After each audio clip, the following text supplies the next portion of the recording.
الحمد لله الحمد لله الذي له جنود السماوات والأرض وهو العزيز الحكيم وأشهد أن لا إله إلا الله العليم الكريم والصلاة والسلام على نبينا مولانا محمد وعلى آله وصحبه ومن تبعهم بإحسان إلى يوم الدين أما بعد فأعوذ بالله من الشيطان الرجيم بسم الله الرحمن الرحيم وبشر الصابرين الذين إذا أصابتهم مصيبة قالوا إنا لله وإنا إليه راجعون أولئك عليهم صلوات من ربهم ورحمة وأولئك هم المهتدون.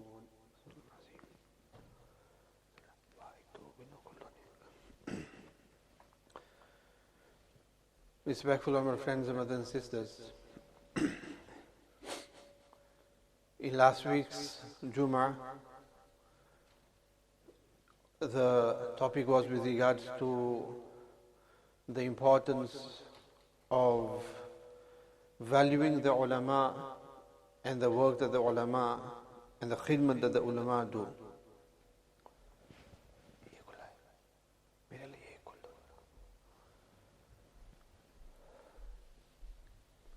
The work that the ulama do and valuing the ulama, and how Allah subhanahu wa ta'ala, we find in the current circumstances that we are in, of the demise of great ulama.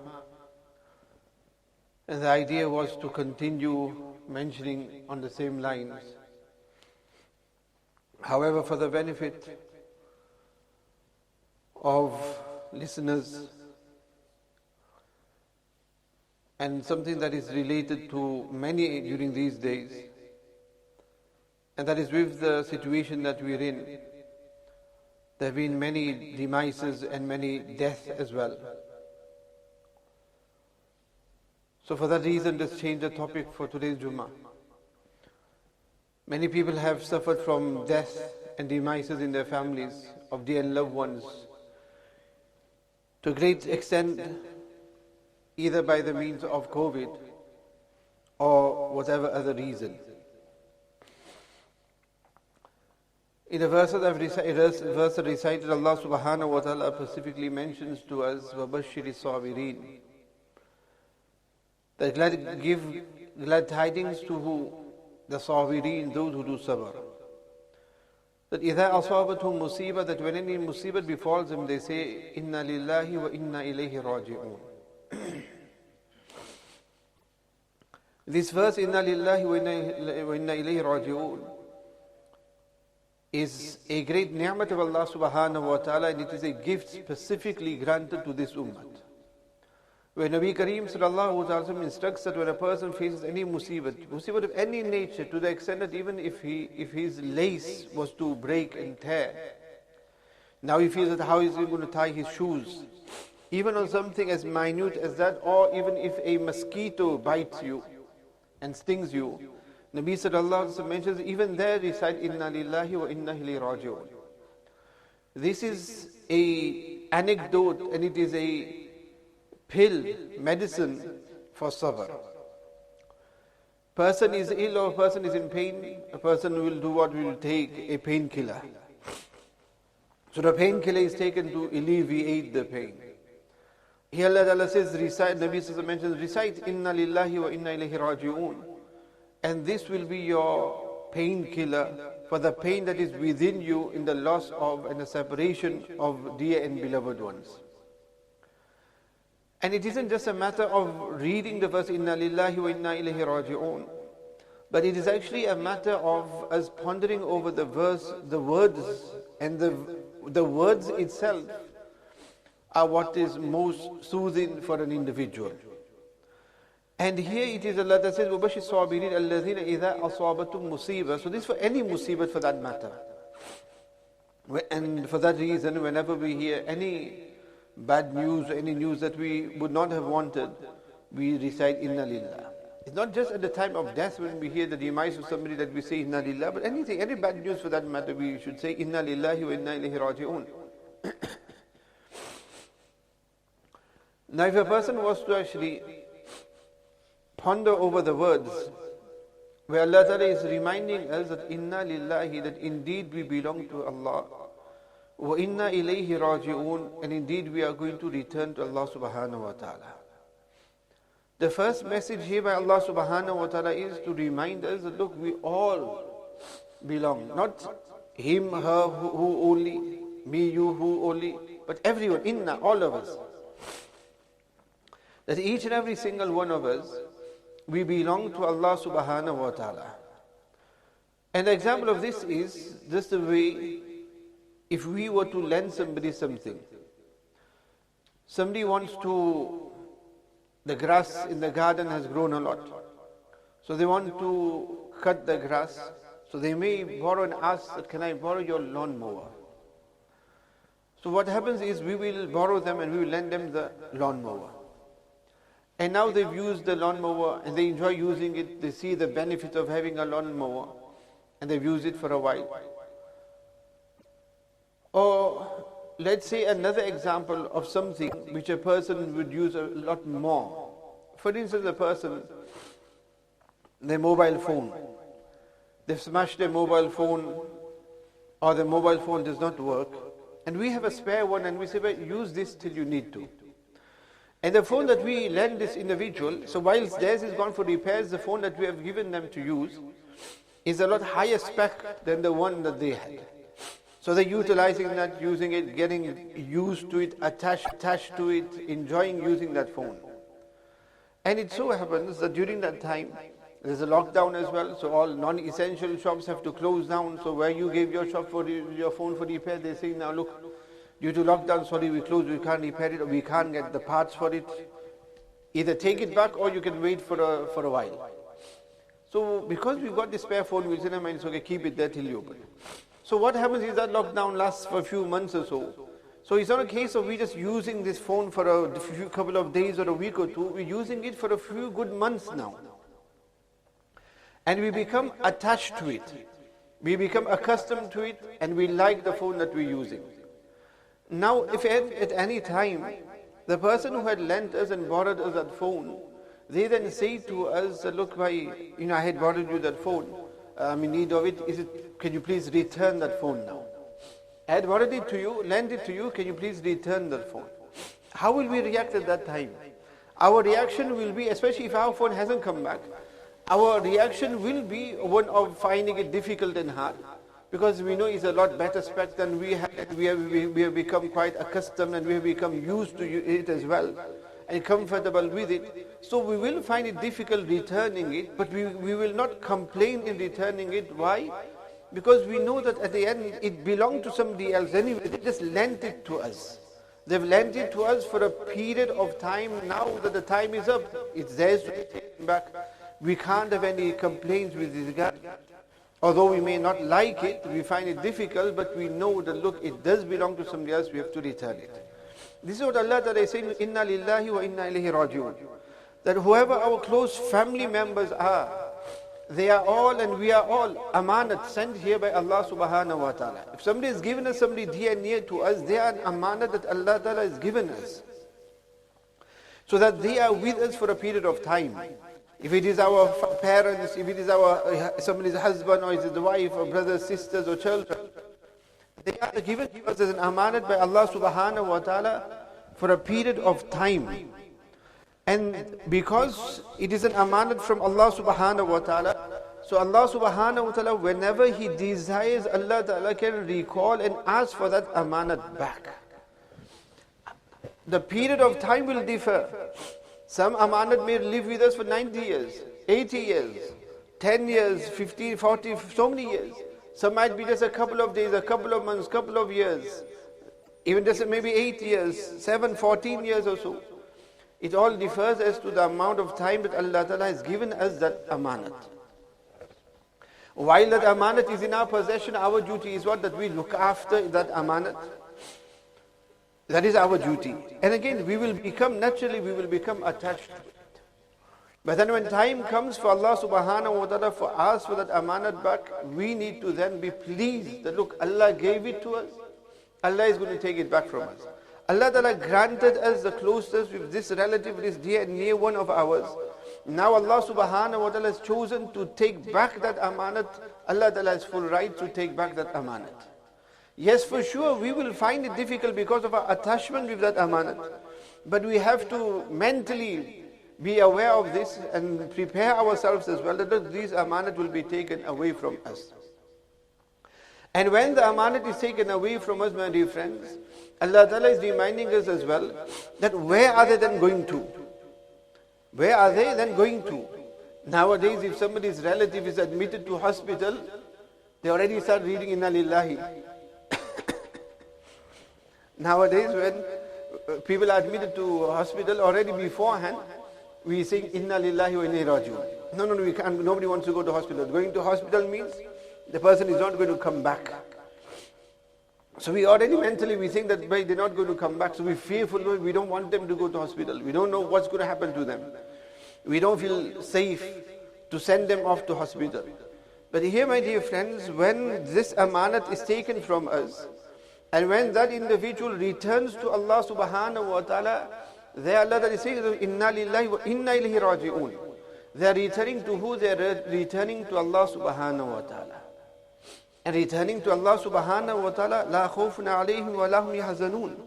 They are returning to Allah subhanahu wa ta'ala, a place wherein nuzulun min rabbil alameen. Who are they returning to? They are not returning or going to a place wherein we are fearful, that we do not know how they'll be treated. We do not know how the individual is, whose house they're going to, which hospital they're going, who the doctor is, who the nurses are going to be. Our yaqeen is that look, they're going back to Allah subhanahu wa ta'ala. And nobody is going to treat their own servants greater and better and more comfortable than that which Allah subhanahu wa ta'ala does. That's what Allah meant, Nuzulun min Rabbil Alameen. That when a person departs from this world, they are guests of Allah subhanahu wa ta'ala. Any person comes to our homes as a guest, we go out of our way to entertain them. Then just imagine here where the host is Allah subhanahu wa ta'ala and the guest is a servant of Allah subhanahu wa ta'ala, a believer, a mu'min. Then for sure the mehmani, the invitation is going to be of a great standard. And it is that which soothes the heart, that when we recite Inna Lillahi wa Inna Ilaihi Raji'un, and we understand the words as well, it soothes us as well, that yes, we feel the pain of the separation with our beloved ones. That is natural, that is normal. The Nabi Kareem sallallahu ta'ala sallam himself felt that pain. We said in Ibrahim, the child of Nabi Kareem sallallahu sallam also departed from this world. Nabi Kareem sallallahu sallam felt the pain. Why? Because Nabi Kareem sallallahu sallam is a human being. Everyone, we are human beings, so we're going to have feelings, there are attachments. But that is where Allah subhanahu wa ta'ala says, وَبَشِّرِ صَابِرِينَ, that along with those attachments and those feelings, how we react at that time, that is what Allah subhanahu wa ta'ala looks at. How we react at that time, that is what Allah subhanahu wa ta'ala wants to see from us. And what is sabr? Sabr is that we react at that time in a manner which is most pleasing to Allah subhanahu wa ta'ala. This is what sabr is. This is what sabr is. So when we ask, what is sabr? What do we mean that do I have sabr or not? Sabr necessarily doesn't mean that, and we may think that sabr means what? Sabr means that look, at the time of musibat or at the time of somebody's demise or death, we did not cry. And because we did not cry, we had sabr. No, that is not necessarily what sabr is. It's not necessary that is what sabr is, because everybody's nature is different as well. As I mentioned, Nabi Kareem Sallallahu wept as well. So that is natural. Sabr is that at whatever difficulty befalls us, at that time to handle that difficulty as Allah Ta'ala would want us to, that is what sabr is.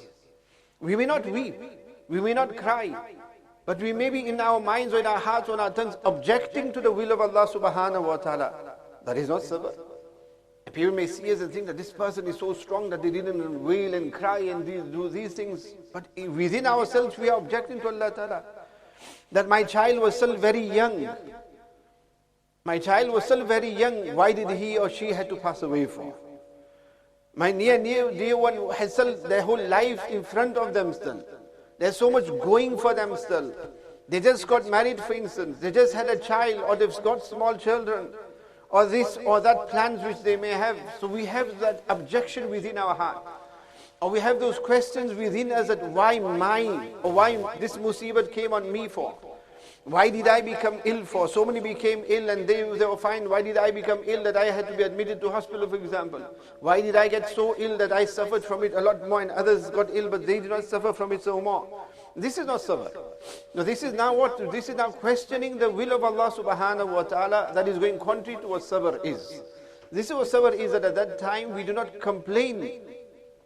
We react in a manner to that musibat in a way that which is most pleasing to Allah subhanahu wa ta'ala and which is most liked by Allah subhanahu wa ta'ala.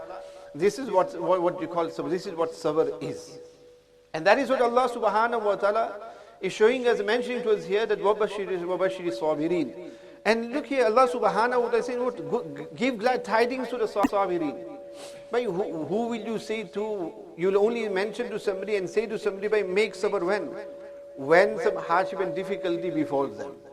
If some good news comes to somebody, if something of a good nature comes to someone, for example, you're at work and for so long you've been asking for a wage increase, and now the boss comes and is going to tell you, look, your wish has been granted this month, you'll get a pay increase, so he's not going to say, make sabr. Sabr karna, we're going to increase your wages. Nobody says that, does it? What do we say? By glad news, by khush khabri hai aapke liye, glad news. Here on this musibah, Allah Ta'ala is saying by khush khabri. Allah Ta'ala is saying glad news, glad tidings. Allah is saying, wabashiri sabirin, give glad tidings. The person who you're giving glad tidings to is one who is in musibat. So where do you give any glad tidings to somebody who is in musibat, in hardship? No, Allah Ta'ala is giving glad tidings. That Allah Ta'ala is saying that wabashiri sabirin. No, give glad tidings. But to who? Sabirin, those who are the sabirin. That إِذَا أَصَابَتُمْ مُصِيبَةٌ, that when any musibat befalls them, قَالُوا إِنَّا لِلَّهِ وَإِنَّا إِلَيْهِ رَاجِعُونَ. They say إِنَّا لِلَّهِ and they say إِنَّا لِلَّهِ وَإِنَّا إِلَيْهِ رَاجِعُونَ.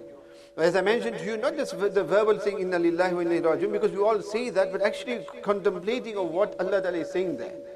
That at that time we accept the fact that yes, إِنَّا لِلَّهِ, we all belong to Allah subhanahu wa ta'ala, and yes, we are going to return to Allah subhanahu wa ta'ala. So if Allah Ta'ala took something away from us as well, again, as I mentioned earlier on, everything is an amanat from Allah subhanahu wa ta'ala, whether it is a human being or whether it is any other item that we have. If it is a case, or maybe we had a car and some accident occurred with that car, something else became lost or something broke, that was an amanat given to us by Allah subhanahu wa ta'ala. If Allah Ta'ala wants anytime, inna lillahi wa inna ilayhi raji'un, it can be taken away from Allah subhanahu wa ta'ala. So it has been taken away, given to us and taken away by Allah subhanahu wa ta'ala. And the fact that Allah Ta'ala, He says, Inna lillahi, that indeed we all, and that we all are going to return to Allah subhanahu wa ta'ala, this gives us a lot of comfort as well. That we know what we do know is, that if somebody has passed away today, tomorrow, in a year, two, whatever, in the near distance or so, or far distance, whichever, in a period of time, we are all going to meet up with one another again. They have gone abroad, we are going to follow them too. They have gone to where they need to go to, and we are going to follow them as well. So the separation is not forever. The separation is not for forever. And again, this is also the great grace of Allah subhanahu wa ta'ala upon insan. That is what that Allah subhanahu wa ta'ala has made our hearts in such a nature, that in Arabic the heart is called qalb. It is called qalb. And in Arabic, qalb actually means palatna, something that turns, palatna, to turn. Why the heart is called qalb for? Because the feelings of the heart change. If a person is very happy now, they don't say happy the whole time. If a person is sad now, you don't say sad the whole time. And this again, as I mentioned to you, is a great favor of Allah subhanahu wa ta'ala upon us, because if somebody's beloved passes away, the amount of pain that they feel at that time, imagine living your entire life with that pain. Living with that pain for your entire life would be unbearable for a person. But Allah subhanahu wa ta'ala has made the heart, the qalb, palatna, that it changes. As they say, time heals. That the same pain that we may have immediately when somebody passes away, that pain will remain for a period of time. But 6 months later, we do not forget the person who's passed away, but the pain naturally decreases. A year later, 2 years later, 5, 10 years later, the pain decreases. Those who have lost dear ones, close and dear ones, maybe parents or others, Now that maybe 10, 15 years have passed, ask them as well, what will they say? They say, no, we do not forget. We don't forget the ones who have passed away. But if ask them, do you feel the same pain as you did on day 1, day 2 of when the person passed away? They'll say, no, alhamdulillah, that's not the case now. Why? Because this is the grace of Allah Ta'ala, that Allah Ta'ala makes it easy for us. Otherwise, it will be hard and difficult for us to live with that pain. And Hazrat Hakim Umar Rahmatullah alayhi, with regards to this, وَإِنَّا إِلَيْهِ رَاجُونَ, that we're going to return to Allah Subhanahu wa Ta'ala. Another way of understanding this, Hazrat Hakim Umar Rahmatullah alayhi gives a beautiful example. He gives an example of somebody in his house, he has a set of cutlery, a cutlery set. So he has this display. We may not find it nowadays, but in the past a lot of homes they used to have cutlery set, and a lot of the times it would be just stored there for show. Or maybe it would be used when there's special guests that would come. So it will be left for special occasions only. So now the owner of the house, the owner of the cupboard, the shelves, the owner of the cutlery, if he has put his entire set of cutlery on a specific shelf, so he's put it on the lower shelf. Now if any time he decides and he tells his child or he tells his worker in the house, look, move the cutlery and put it on the top shelf. Move the cutlery and put it on the top shelf. But put it gradually. Now nobody can object on this person that why are you moving the cutlery for? And by moving it gradually, you're going to be breaking up the sets and that. Nobody can object. Why? Because the owner will say, it's mine. When the cutlery belongs to mine, it's mine, but it's up to me. Whenever I want, I can move it from whichever shelf to whatever shelf that I want to. Hazrat Hakim Umar Rahmatullah alayhi mentions and says the same. We are all what the cutlery of Allah Subhanahu wa Ta'ala. Currently, we are on the shelf of this world. And Allah is the owner of us. Allah Ta'ala, whenever He wants, He can move any one of us from this shelf to the shelf of the Akhirat. Nobody can object to it. Nobody can object to it, because inna lillahi, we belong to Allah Subhanahu wa Ta'ala. So we cannot object to it. Allah wants whenever He wants. But what will happen is, you're not just going to move one cup and saucer and put that on top, just the sauce, and leave the cup at the bottom. You'll move one, you'll move the other, you'll move the other, you'll move the other. Eventually what will happen? The entire set which is on the second shelf will be on the top shelf. So one by one, eventually, if one member of our family has moved to the top shelf, the shelf of the Akhirat, وَإِنَّا إِلَيْهِ رَاجِعُونَ, we too will be moved from that shelf to the next shelf. And then when we meet together in the Akhirat, then there's going to be no separation there. The separation is only in this world alone. So for whatever period of time we may be separated from our beloveds, that's the only separation. But then when we meet up with them in the hereafter, there is no separation whatsoever. Then we're going to be forever together. Forever we're going to be with them. No separation whatsoever. And that is, as I mentioned to you, that the pill for sabr is this verse of Allah Subhanahu wa Ta'ala, inna lillahi wa inna ilayhi raji'un. And now when we recite this verse, whenever there is any musibah, then let us at least contemplate and think about it as well. And in another waqi I just mentioned, to those who may have suffered from demise of those who are very close to them. And especially when a person is ill. To the extent, my dear friends, our Hazrat Rahmatullah will give an example that look, when a person is old, this is the system of Allah Subhanahu wa Ta'ala that we all need to. It's a conveyor belt. We need to depart for others to come, depart and others come. So Hazrat gives an example that look, if there was no such thing as death, then we would ask Allah Ta'ala for death. Because in our homes would become hospitals. Wherein we would be there, our parents would be there, our grandparents, our great-grandparents, our great-great-parents. Who would you be able to look after? Do you look after your parents or your grandparents or your great-grandparents? Which one? We ourselves would then ask Allah Ta'ala, please Allah Ta'ala, show some mercy on us and shift some out so we can make space for more beds. We would ask Allah Subhanahu wa Ta'ala for more. So this itself is a blessing from Allah Subhanahu wa Ta'ala in such a manner. So we all going to. And remember, as I mentioned, where Allah said, وَإِنَّا إِلَيْهِ رَاجِعُونَ, remember, to me you're going to return. Which means that if a person is ill and suffering, my dear friends, when they depart from this world, they're going where? They're going to a place wherein now they're not going to suffer at all. That should give us comfort as well. When Sayyidina Abbas radiallahu ta'ala passed away, Sayyidina Ibn Abbas radiallahu ta'ala mentions that people came and gave me various words of comfort. But one Bedouin came and he gave me such words of comfort which nobody else did. And I was weeping there, I was sad in the separation of Sayyidina Abbas, my father. To which he said, and he came to me and said to me, tell me, what do you wish? And what would Abbas wish? You would wish that Abbas remains with you. Your wish would be that Abbas remains with you. But if you were to ask Abbas what does he want, he will say, I want to be with Allah subhanahu wa ta'ala. You want that Abbas stays with, we all feel that, isn't it? Somebody passes away, no more, we wanted them to live with us longer. Nobody wants to tell us good they went. We want that they will live with us longer, that's what we desire. But the one who's gone to a better place, ask them, but is that what you wanted? That you wanted to remain longer with your family? They will say no. They will say no, we are happy where we return to. وَإِنَّا إِلَيْهِ رَاجِعُونَ. The place of returning is such a place that that person will not want to return again. The only person who will desire to return is a shaheed. And that too because of the anticipation and enjoyment of returning to Allah Ta'ala. Not to come back to stay in this world.